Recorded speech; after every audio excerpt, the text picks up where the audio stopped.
Hey guys, Sam here back with a look at Ethereum. So I wanted to do the exact same thing, just approach it as though we were looking at it for the very first time. And we brought up a chart. It really doesn't matter what it is. We'd approach it exactly the same way. But this is a daily of Ethereum on Poloniex, Ethereum to the US dollar tether. So same process, right? So just now you're going to get to the point where you're going to be able to just see this with your eye. But just for the sake of consistency, let's just see what we can spot. I'm just looking for the lowest low I can find in there. And here's obviously the first significant high. And well, okay, lo and behold, well, there's the hit of the 50, and this, not only are we screaming, we get a reaction at the 23, we blow to the 618, and then almost to the dollar, we're up at the 100. So clearly algorithmic activity, and clearly a raging bull market. So let's, if we pull that off and kind of just, for the sake of showing it how we would have been approaching this long at that time, and how I'm sure many of you may have been. There's the front run at the 50. We get a great reaction, but we don't get the new high. We don't get the new high, and of course here's when we start to see trouble signs. So clearly this is an important pivot here as we're breaking the 618. So coming back the other way, the algo's in. There's down to that low. Yeah, up to the 50. 618 holds it down to the negative 23. Now we start back up the other way, and this is more relevant to where we've been trading it. So we can look at this. We've got the classic V-shaped double top, all right?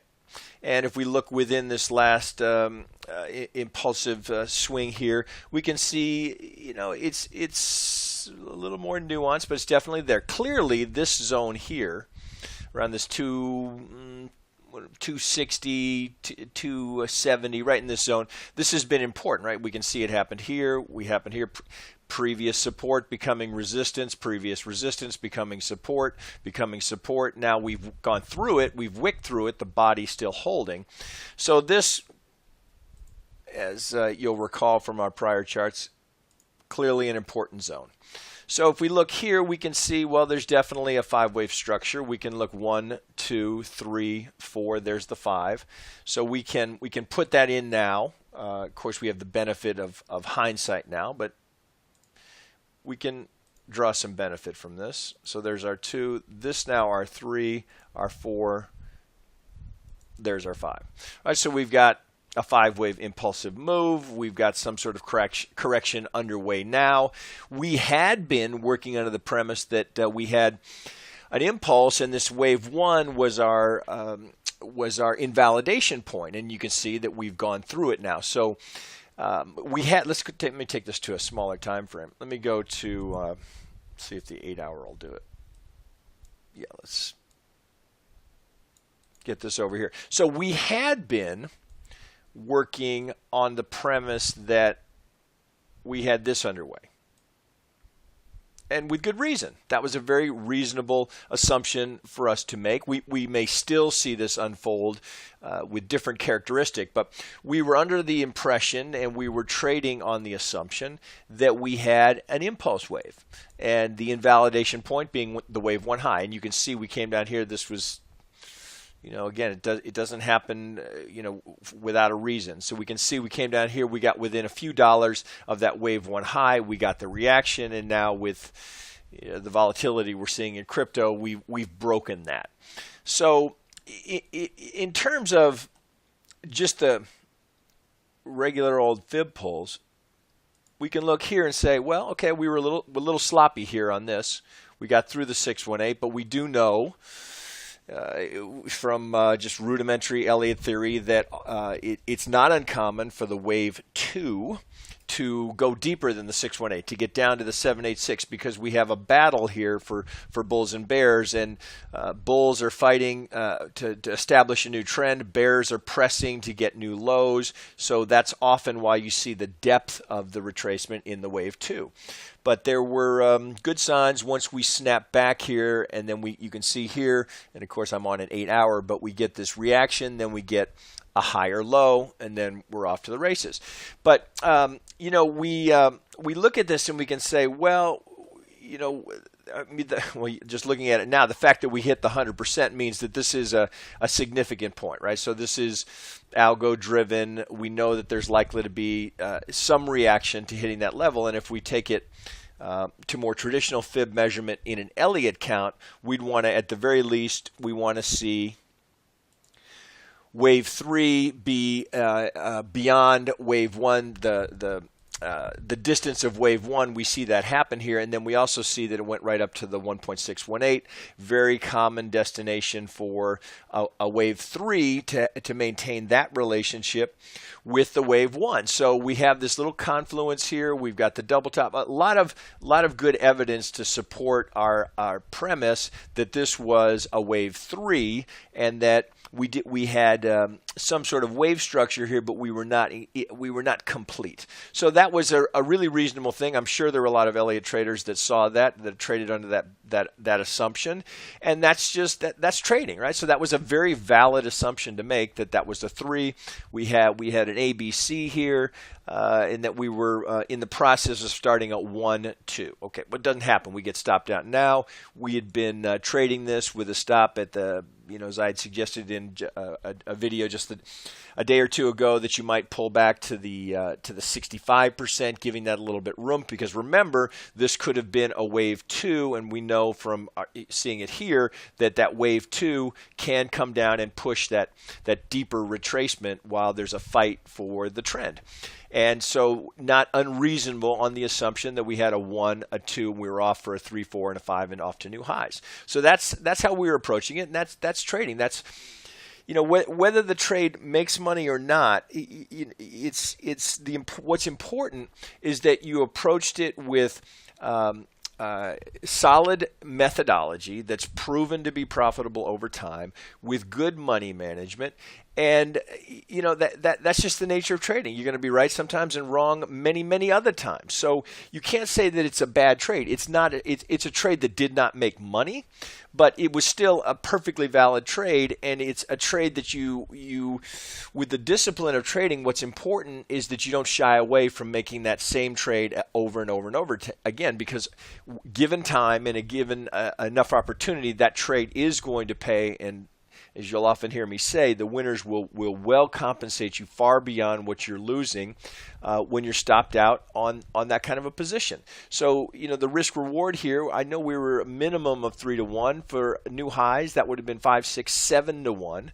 So that's a trade you got to take. You simply, as a trader, that's a risk reward scenario that you've got to analyze and pull the trigger on. So don't let that make you gun shy. But okay, all that said, we're stopped out now. So we're out of that trade. So now we're looking at it now, and we can look at this, and we know now that we have the benefit of this activity that we have this kind of a structure. We have the 3. We have a shallow 4. That note, it maintained the relationship here with the wave 1, right? We didn't overlap it, so very reasonable. This got a little squirrely. Right, so there's your 1, 2, 3, 4. We get an extended 5. It works. It fits. It's a valid Elliott count. It was not what we were trading at the time, but that's what we got. So there it is. So now we can look at this and go, okay, well, what's likely happening now? So we're going to look just as we would. There's our pivot, likely retracing the entire thing. So, again, not without coincidence, this pivot point here happens to be exactly 50% of the entire move, right? And you can see we're getting this reaction here. So likely stop running, right? Likely this is a wick where we're getting stop running here. As to whether or not that's the low, we don't know. We don't know yet.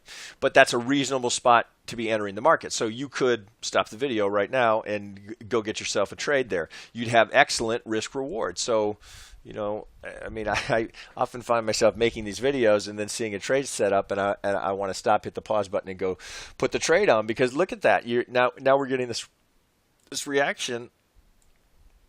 If you were tight and you just went under that low, that's 11 to 1. 11 to 1. Right? I mean, you don't have to be right that many times for that to compensate you for that small amount of risk. If you wanted to give it more breathing room, you'd go under the 618. Now you're still at just about 5 to 1.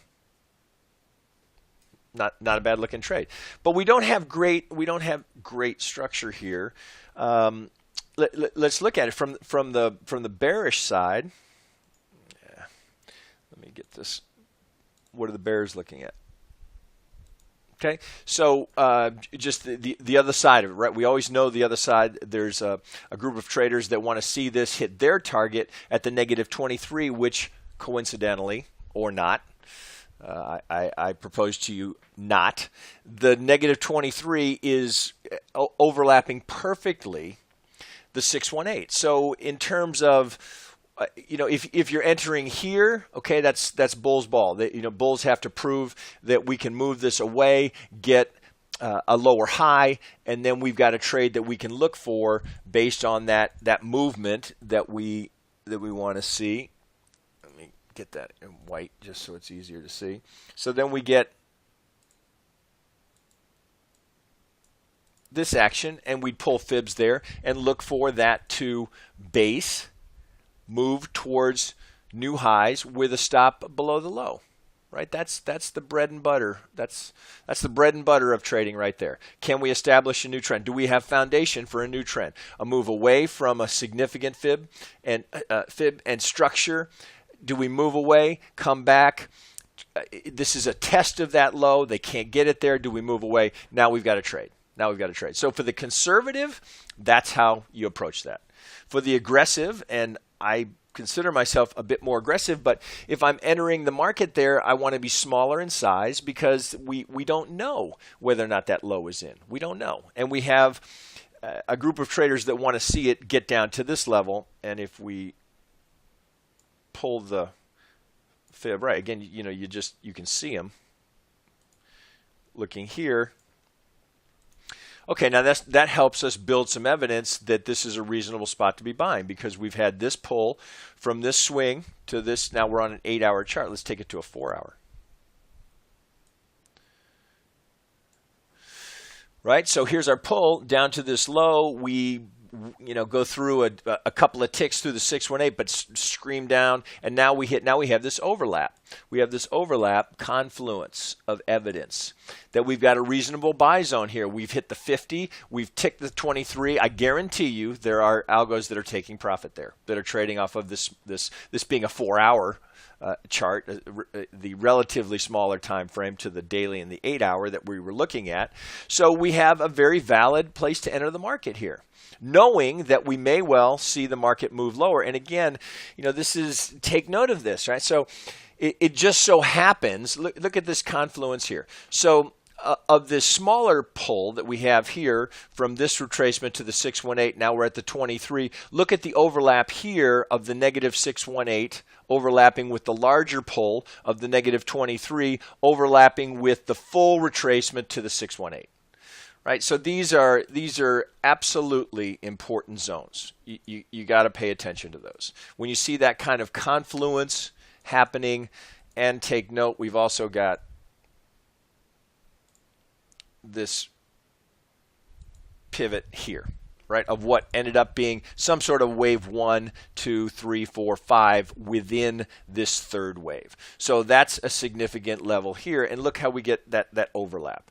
So this is a reasonable spot to buy. If you want to be conservative and tight with the stop, you could be below that pivot low, willing to take the stop, knowing that if it's going to come further down, we have another beautiful entry here, all with this confluence of price, pattern, structure, all lining up, right? So this is you guys are seeing this at a great time when you have this kind of volatility. It creates opportunity. Traders, we need this kind of volatility. It doesn't mean we're not going to take losses and we're not going to get stopped out in many positions. It's just the reality of trading. It's the risk reward that makes the difference.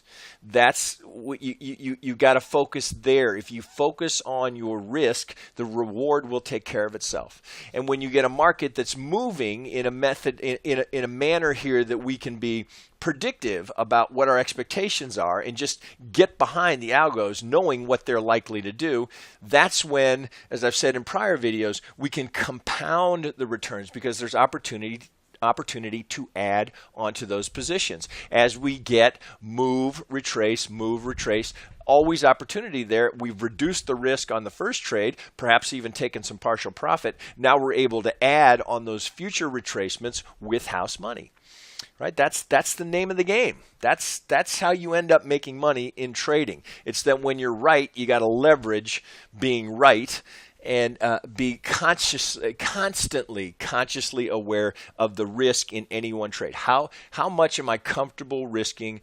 You never need to go large on the first trade because there's always going to be opportunity to add. So you want to be methodical about it. You want to be reasonable about the risk that you're taking, never putting on more position than you're comfortable taking overnight, right? Because we're swing trading off of 4 hour, 8 hour, even 1 hour charts.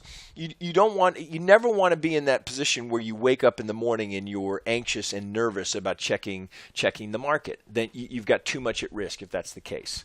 It's every trade you can't be overly attached to any one trade. It's just another trade.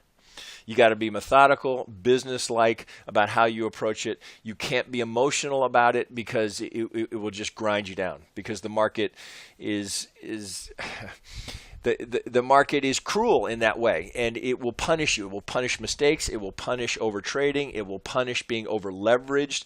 It has a perverse way of penalizing you severely when you make those kind of mistakes, and there's just no need to make them. There's just no need for it. All right, so I'm going to wrap there. I'll be back with, we'll look at some other markets as well. But take note of these opportunities. Hopefully you're not to the point where you can recreate this on your own. And I haven't even put any oscillators on this. There's the energy build that we like to see. We like to see that potential for this to move up to the 70. We got to 2 standard deviations from the VWAP. We've got some potential divergence here. Look here, we've got a new low here, but the oscillator's not there. So very reasonable trade right here, knowing we've got another big opportunity right below. All right, guys, back to you later.